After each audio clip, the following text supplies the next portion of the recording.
Hi, welcome to Random Video 5. I have a special guest today. It's good old Dan. Dan Cofall. Hi, everybody. See, there he is. And, well, I have some questions from people in the Dallas area that would like to ask him. And so, the first question I have is from a guy named Bobby. Okay. Bobby asks, is there anything such as a sexaholic, and if so, where? Yes, and all around us. This is true. They are everywhere. Next question, Jennifer asks, why isn't there a license to be a parent? Why isn't there a license to be a parent? I can't even imagine the test. What would be on that test? I can't even imagine. What would they ask? They would ask, what would they ask? License to be a parent. Do you know how to breed? And I suppose that'd be the first one. That'd be the first requirement. Yeah, I guess. Let's see, license to be a parent. I don't know. Why don't they just license us to have dinner? Let me ask you this: if you wanted to have kids, do you want to have kids someday? Yeah. Okay. Do you want some bureaucrat asking you whether questions that they think are the right questions, and maybe you don't, and you don't get to be a father if you answer the questions wrong based upon the way the bureaucrat wants them answered? Touche. It's all opinionated. Yeah. Do you really want government asking somebody to take a test to become a parent? There may be some crappy parents out there. There may be some crappy kids out there, but that's the luck of the draw. Don't you think most parents and most kids are pretty good? Yeah. Do you think adding a bureaucrat and a government into it's going to make those kids any better? No. Let me get this right. Parent raising by committee. Didn't work for... That's a terrible idea. Yeah, there you go. So, I can go on forever, but no, the idea of government doing anything in my life is a bad idea. Government doing anything is a bad thing. The only thing government's out there to do is to defend our nation. It's not supposed to be telling us how to run our lives. It's not supposed to be telling us at all how to run our lives. That's up to us. If we make a mistake, we pay for our mistakes. But it's not up to the government to say, you should be this to be a parent, or you should be this, or you get to live this long, or you get to get this kind of medical treatment, or you get anything. I'm so anti-government interfering with our lives in any way, and the older you get, you will be too. Sounds like a winner to me. Keep going, brother. Next question. Daniel asks, explain why Strokers, the Barker Bar, which is in Dallas, Texas, why do they serve potato chips instead of fries? Interesting you should say that. They don't have a fryer, number one. That would be kind of one of the most important things. It's not that necessarily safe to have a fryer inside. It's not that easy to fry things inside. They may not want the smell of a fryer inside, and they probably don't have a license for it. Well, there you go, Daniel. They don't have a fryer. There's no license, maybe, and maybe they just don't want one. Teresa asks. The Teresa question. I'm waiting for this one. What is your best vacation spot, and why would that be? See, that's such a loaded question. What do I think the best vacation spot would be? Or vacation spots. Wow, I don't know. Let me ponder that. I don't have a pithy answer for that one. Caribbean is always nice. Anywhere there's sun is good, but anywhere there's snow is also good. Anywhere there's anything is good. Any vacation away from your house is a good vacation. Touche. Would you stick your hand up his ass and make him a marionette? Next question from Anonymous. I don't know where this came from. I wonder if they're all related. Do you think all the Anonymouses in the world are related? Where'd you see Anonymous? There's no one. It's anonymous. Oh, you're right. Good. Could they all be related? Touche. That's a good question. Is every anonymous related? Is every anonymous the same person? Could it possibly be there's 6.5 billion people in this world, and one person named Anonymous, and he's the son of a bitch that answers every survey? I've never thought about that in my entire life. That's a good one to think about. Everybody, think about that. If you can come up with an answer to that, let me know, because that's a good one. From Anonymous, the one guy that answers this, I don't know, could be the same guy. If you ever lived in a trailer and you had moved to a house, would you still be known as trailer trash? Ooh, good question. Well, if I'm known as house trash now, I guess I could have been called trailer trash. But I would have had to have been called trailer trash in the first place. Not everybody lives in a trailer is trash. So, but if you lived in a trailer and you moved out. But why are you presuming that I was trash when I lived in the trailer? This is true. What if you... you just turned it around on me like that. There you go. Trash is still trash no matter what it lives in. Trash is trash. Brown, black, white, young, old, male, female. He wins. I lose. Other anonymous? This is from that guy. Jake? Jake, he says, what is the best advice for the average person today on how to save for the future? Don't spend. There you have it. What do you say? How do you save for the future? Let's talk about this for a second. How do you save for the future? I don't spend money. That's what I do.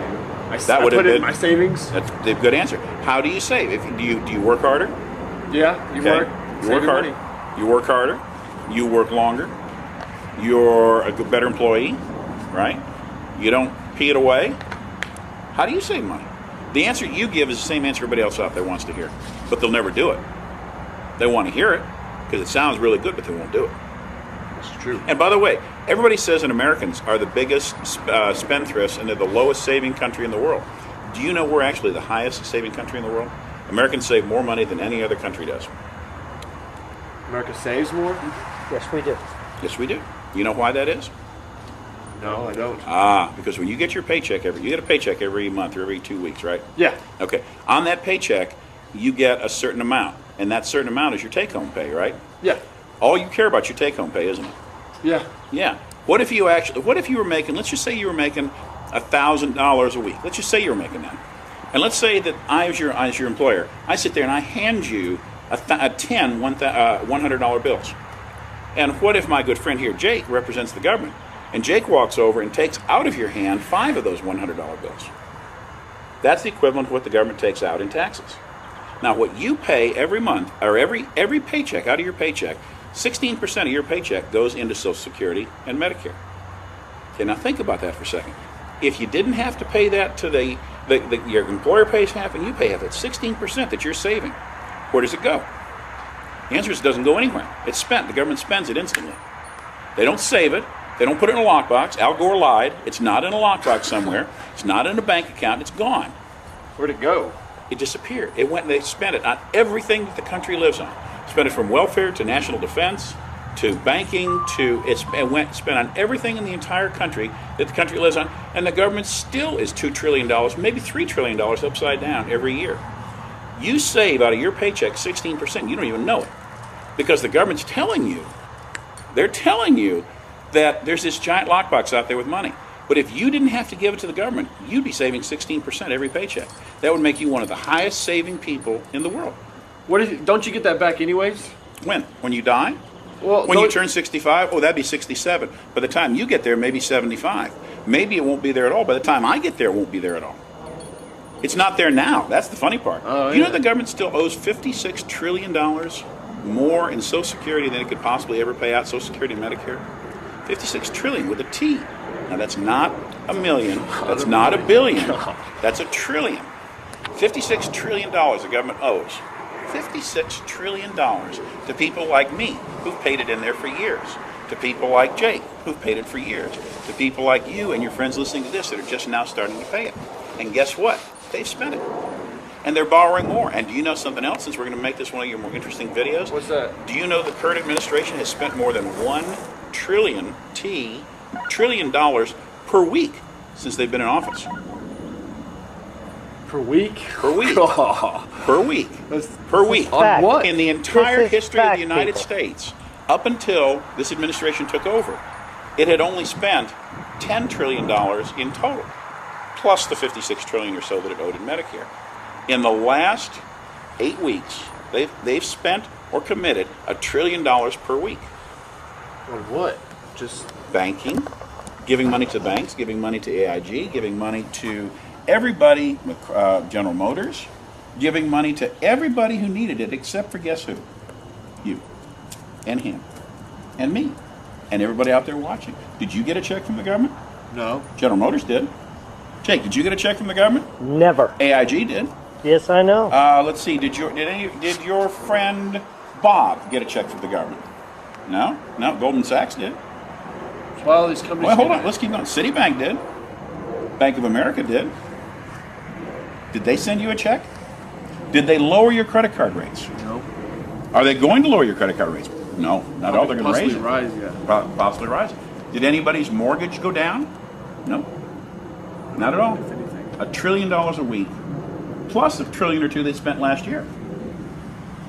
And they're on pace to spend, let's say, $2 or $3 trillion every year from here on out, more than they bring in. Those are trillions. How old are you right now? 22. 22. When you get to be, I'm just trying to pick a number. I can't even, when you get to be 32, by the best estimates today, the government right now is about $12 trillion in debt, not counting that nasty 56 trillion sitting around out there. The 12 trillion that's in debt right now, by the time you're 32, should be closer to about 22 trillion. Not humanly possible for us to ever pay it back. Not possible. Not possible. And you know the worst thing is? The worst thing is old farts like me know these numbers.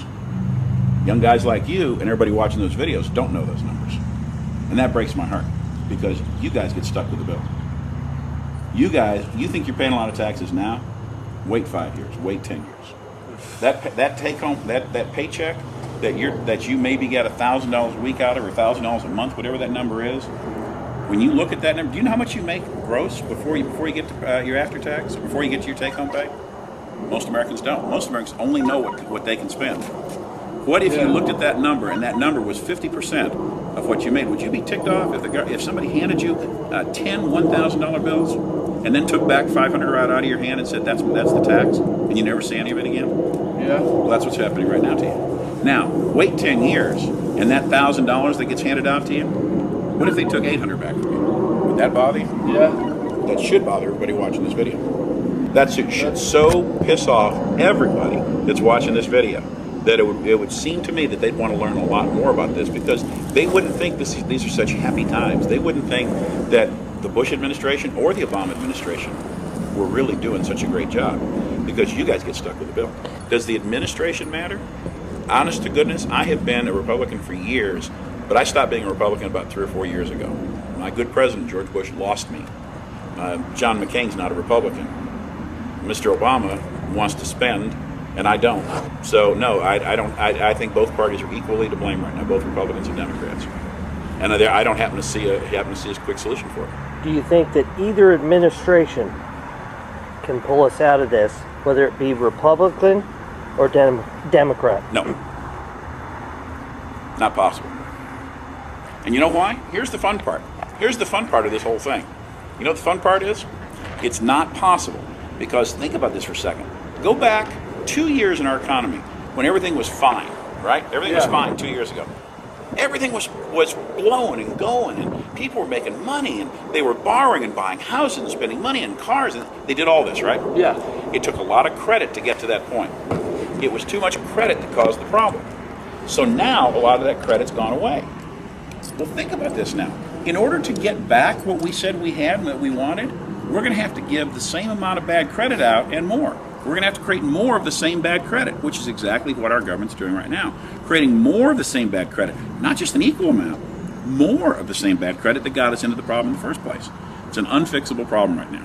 How do you fix that? The day that the government says, I'm not going to do anything, I'm going to stop helping, will be the happiest day in your life. Because when the government says I'm going to help, what they mean is, I'm going to print more money, I'm not going to borrow it, I'm just going to print it. That makes all of your dollars worth less. Yeah. All inflation. Yeah. They're just printing money right now. There's nothing the government can do to stop this. What can you do? All you can do is to save, protect yourself. I'm not even a fan of paying down your debt right now. I don't think paying down your debt makes any sense. Dave Ramsey, you're on there listening to this crap. Dave Ramsey, you're wrong, you're wrong, you're wrong. There are so many people that have paid down their debt, and what has the credit card company done? The credit card company has gone, oh, I'm going to lower your limit. I'm going to lower your limit. You had a $10,000 limit. You paid your credit down to $2,000. Sounds like a good thing, right? Yeah. What does the bank do? Lower your limit to $2,000. Now, what does that do for you? Well, that makes you use 100% of your available credit, which means that ruins your credit report. So I'm not a fan of paying down the debt at all. If you can be fiscally responsible, put your money somewhere safe. Don't spend it on a plasma TV. Don't spend it on goofy stuff. Just find a way to hang on to it and save it. Because eventually the government is going to have to come back and write people's debt down somehow, some way. You were going to ask me, what you're going to ask me about is the government. True? Yes. So let the dogs bark in the background. You know, you asked me a minute ago, what if there was a cure for this whole thing, and the cure is you and Jake and me and all your friends. That's the cure. What most Americans don't realize is there's no such thing as the government. There's no such thing as a company. There's no such thing as anything except you and me. You and I are the government. There's no government. If the government goes out and sends you a check, it's the same thing as us sending us sending us a check ourselves. The government goes out and borrows the money and gives it to us. Well, we owe that money. You and I owe that money. We are the government. We are the government. We can affect everything by recognizing that there is no such thing as the government doing us a favor. We're doing ourselves a favor, or we're hurting ourselves. Either way, who's responsible for all this? We are. We let this happen. We elected the wrong people. If you didn't like Bush, then that was a bad election. If you don't like Obama, you elected the wrong guy. If you don't like where we are right now, it's because we as a country elected the wrong people. Companies. If you didn't like the way companies are being run, what you would do is you would say, the way you'd control it, you'd become a shareholder. Because you've got the employees, you've got management, you've got the executives, you've got the board of directors, and you've got the shareholders. Guess who runs that company? Shareholders. The shareholders tell the board what to tell the management, what to tell the employees. You want to control the company? Buy a share. Show up at a shareholders meeting. Voice your concerns. Mr. American Airlines right here. Buy a share of American Airlines. You have it. Show up at a shareholders meeting. Mr. Voter, you're a voter. Show up at your congressman's next meeting. That's how you change things. Nothing is going to change the way it's going right now.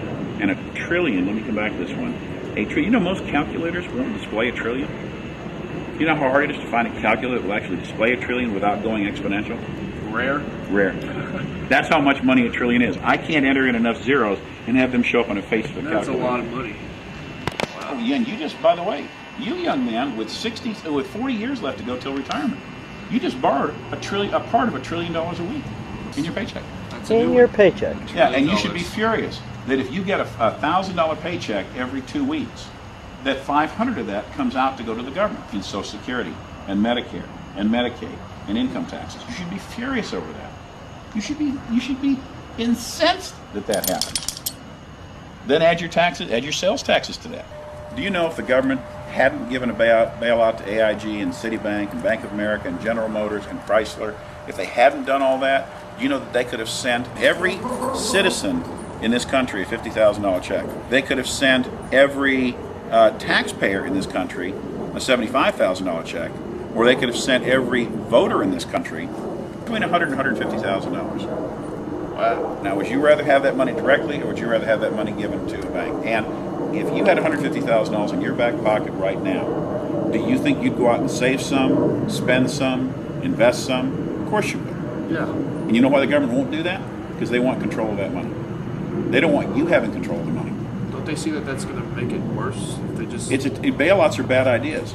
Stimulus plans are bad ideas because you're borrowing from yourself. You're taking from people that have to give to people that don't. You cannot borrow and make somebody rich. You can't take from somebody wealthy to give to somebody poor and make the poor wealthy. You can't do it because you've just made the rich poor. And you've just taken the very people that create jobs and taken their money away, the people that are creating the jobs. You can't do any of that. So, anyway, you are the government. You are a shareholder.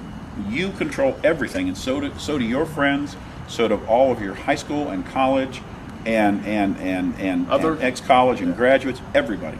You guys control everything. You don't even know it. You're waiting for the government to solve your problem. What's the Share next that, step? everybody. Listen to that guy. True stuff. Well, I just want to thank you for joining and my special guest, Dan good old Cofall. Dan. And you can listen to him on The Wall Street Shuffle. the Wall Street Shuffle. Well, you can tell about your show. CNN 1190. And it's CNN1190.com in Dallas, but you can listen to us all over the country. You can go onto the website and pick us up. You can go on anywhere you want to. And you get more of what we just talked about and even more. This young man is the future of America, and so are you guys. Thanks for joining me in another week of Tyler's Random Videos. And hope you enjoyed, and join me next week and give me something to talk about.